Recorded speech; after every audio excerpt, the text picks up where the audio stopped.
আপনারা দেখছেন news now, খবরের নতুন ভাষা। করমছড়া কেন্দ্রের শাসক উত্তরার ঘটনা শনিবার করমছড়া এডিসি ভিলেজের মধুবন এলাকায় বিজেপি নেত্রী মলিনা নাথের গাড়িকে ঘিরে ধরে বিক্ষোভ দেখায় স্থানীয় একাংশ। অভিযোগ ৩ নম্বর বুথের শেলপুইছড়া এলাকায় নির্বাচনে বিধি লঙ্ঘনের দাদন বা অর্থ বিতরণে চলছিল চেষ্টা। প্রচার শেষ করে ফেরার পথে বিখ্যাত বিজেপি প্রদেশ ওবিসি মোর্চার সভানেত্রী মলিনা নাথকে আটক করে জিজ্ঞাসাবাদ করেন স্থানীয়রা। ঘটনাকে কেন্দ্র করে কিছু সময়ের জন্য উত্তেজনা ছড়ালেও পরে নিয়ন্ত্রণে আসে পরিস্থিতি। খবর পেয়ে দ্রুত ঘটনাস্থলে পৌঁছায় ধর্মনগর থানার পুলিশ এবং নিয়ন্ত্রণে আসে পরিস্থিতি।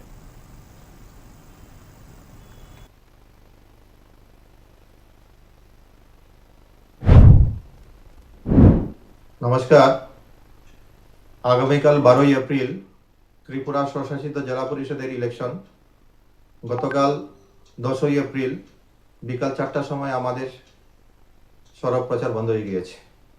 কিছুক্ষণ আগে খবর পেয়েছি 4 নম্বর করমছড়া রিজার্ভ সিটে 3 নম্বর বুথের মধুবন এডিসি ভিলেজের শেলপুইছড়াতে প্রাক্তন বিধায়িকা মলিনা দেবনাথ এবং ওনার সাঙ্গপাঙ্গরা গাড়ি করে গিয়ে আজ সকালবেলা ওখানে প্রচার করেছেন এবং ভোটারদের মধ্যে ক্যাশ ডিস্ট্রিবিউশন করেছেন। খবর পেয়ে পাড়ার লোকজনরা সাথে আপত্তি জানিয়েছে, সঙ্গে সঙ্গে পুলিশকে খবর দেওয়া হয়েছে।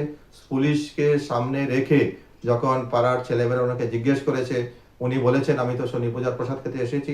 আপনারা সবাই জানেন শনি পূজা, আমরাও জানি শনি পূজা হয় বিকালবেলা, সন্ধ্যার সময় প্রসাদ খাওয়ানোর ব্যবস্থা হয়। তো উনি যে কাজটা করেছেন সেটা ইলেকশন কমিশনের রুলের বাইরে, ওটা করা কিছুতেই ঠিক হয়নি। পুলিশকে তদন্ত করে তার সঠিক ব্যবস্থা নেওয়ার জন্য আমি আবেদন করছি।